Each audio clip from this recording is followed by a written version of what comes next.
Hai, this is the story of dunia mistis dan hal-hal klinik memang belum bisa lepas dari sebagian masyarakat Indonesia. Bahkan, dunia mistis ini dipercaya bisa memberikan keamanan, kepercayaan diri, dan kekayaan melalui jalur orang pintar atau dukun. Orang pintar atau dukun memberikan efek simbiosis mutualisme dengan pasien berdasar atas kepercayaan bahwa si dukun bisa jadi perantara mereka untuk menjadi kaya, salah satunya melalui proses bank goib atau penggandaan uang dengan ritual-ritual tertentu. Video ini saya buat bukan untuk menghakimi siapapun, namun supaya kita bisa belajar dari kasus yang sudah terjadi agar kita semua bisa berhati-hati dan terhindar dari jebakan-jebakan orang yang tidak bertanggung jawab. Sebelum kita lanjut ke videonya, pastikan kalian sudah subscribe channel ini supaya kalian gak ketinggalan video-video dari Rizka Channel. Di suatu malam, hari Jumat, 18 Juli 2008, seorang lelaki digiring beberapa orang menuju sebuah hutan di wilayah Kecamatan Cimarga Lebak. Di hutan itu, di tengah dinginnya malam dan gelap, lelaki yang dipanggil Usep dihadapkan pada regu tembak yang berjumlah 10 personel Brimob Polda Banten. Pukul 22.30 malam, 3 peluru menembus tubuh Usep tepat di jantungnya.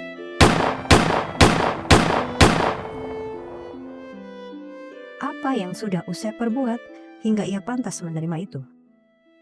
Tubagus Maulana Yusuf atau Usep, kelahiran Lebak 1968, telah menghabisi 8 nyawa, yaitu Oon, Solihin, Imik Zamzani, Yudi, dan Umron pada 17 Mei 2007. Kelimanya tewas setelah meminum racun tikus dan dikuburkan dalam satu lubang di Kampung Cipajar, Cileles, Lebak. 3 korban berikutnya adalah warga Tangerang, yaitu Anto, Samali, dan Nasrun. Mereka juga tewas setelah meminum racun dan dikubur bersama di hutan Kampung Ciburui, Cileles, Lebak pada 19 Juli 2007 dengan modus perdukunan menggandakan uang. Ulah Usep diketahui polisi ketika pada Senin 23 Juli 2007 seorang wanita bernama Dewi usia 30 tahun dan anaknya melapor pada Polres Lebak tentang suaminya Anto yang tak kunjung pulang selama 3 hari. Yang dia tahu, Anto suaminya pergi bersama 2 rekannya yaitu Samali dan Nasrun sejak 19 Juli 2007. Kepada polisi, Dewi mengatakan Anto pergi untuk menemui seorang dukun di desa Cikareo, Cileles, Lebak. Demi berbisnis dengan sang dukun, Anto sampai menjual semua harta bendanya. Hari itu juga, tim kepolisian Polres Lebak pergi ke desa Cikareo.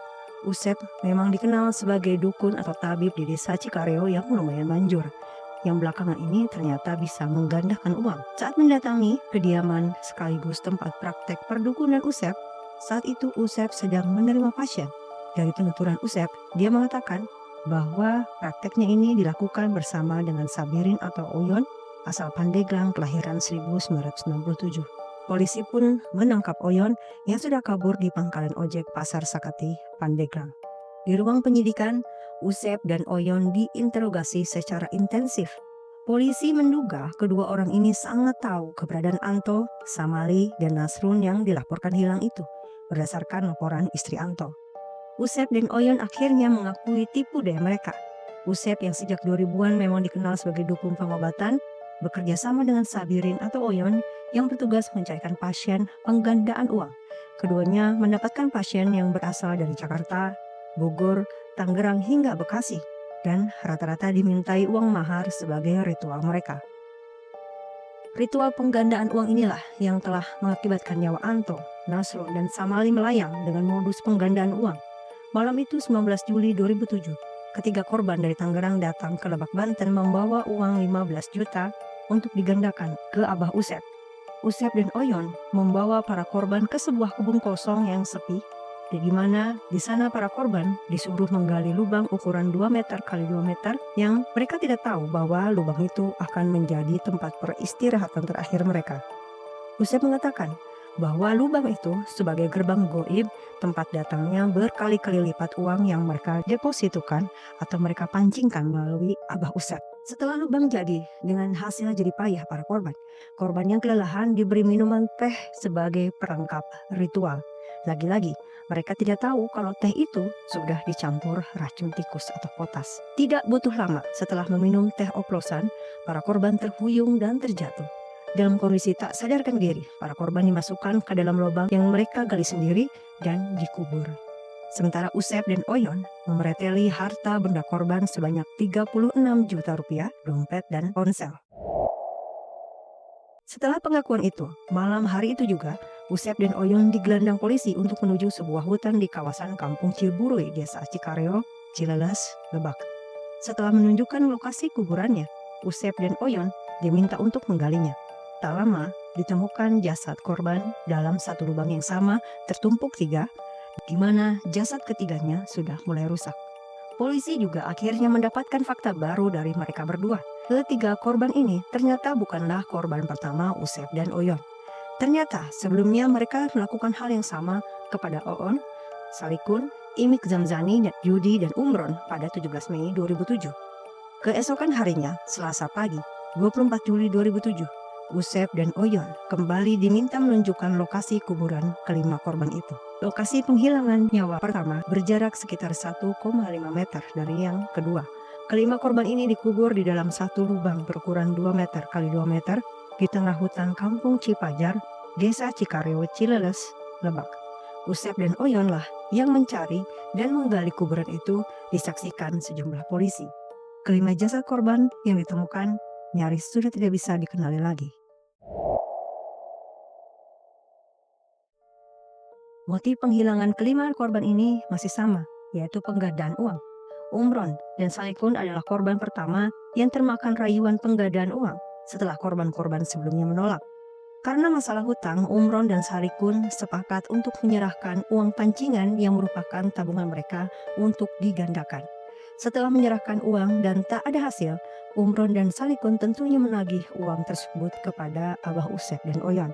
Setelah lama menghindar, akhirnya Usep dan Oyon mengundang Umron dan Salikun yang saat itu telah siap-siap menggertak Usep, dibantu ketiga temannya yaitu Oon, Iim, Imik Zamzani, dan Yudi. Kelima korban diajak ke sebuah hutan di Kampung Cipajar, Cikareo, Cileles oleh Usep dan Oyon. Mereka diminta untuk menggali lubang sebagai ritual datangnya uang dari gerbang goib.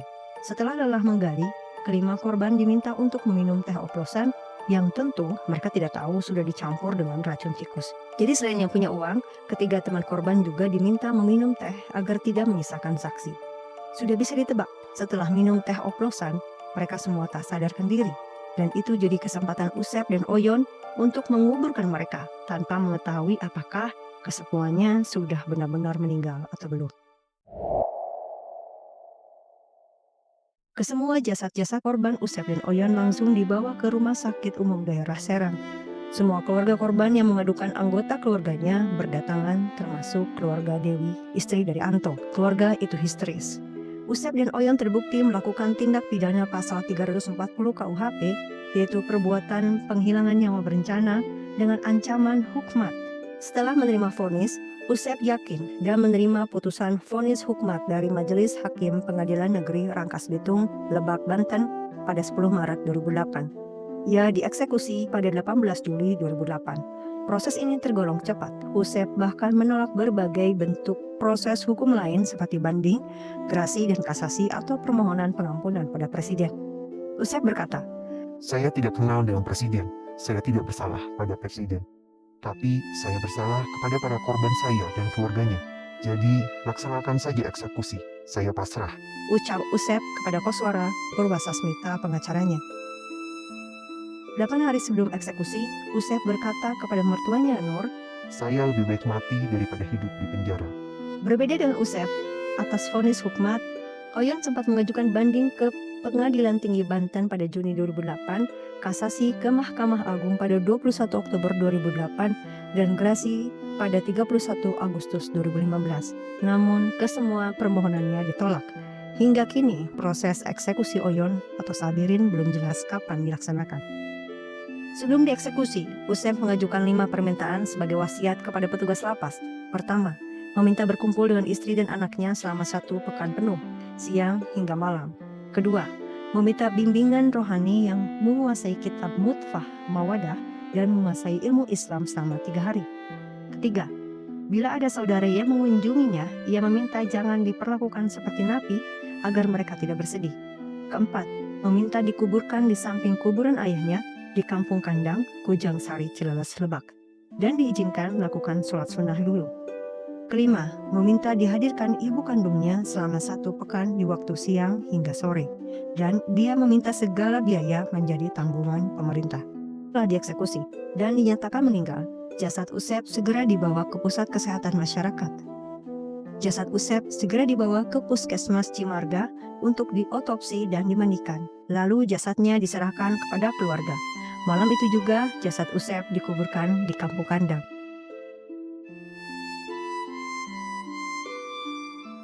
Sungguh malang nasib para korban, harta habis terkuras, nyawa pun tak terselamatkan.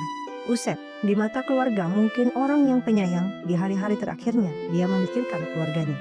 Namun bagi para keluarga korban, Usep merupakan pemutus kebahagiaan yang telah tega mengambil nyawa suami dan ayah para korban demi keserakahan Usep dan Oyon.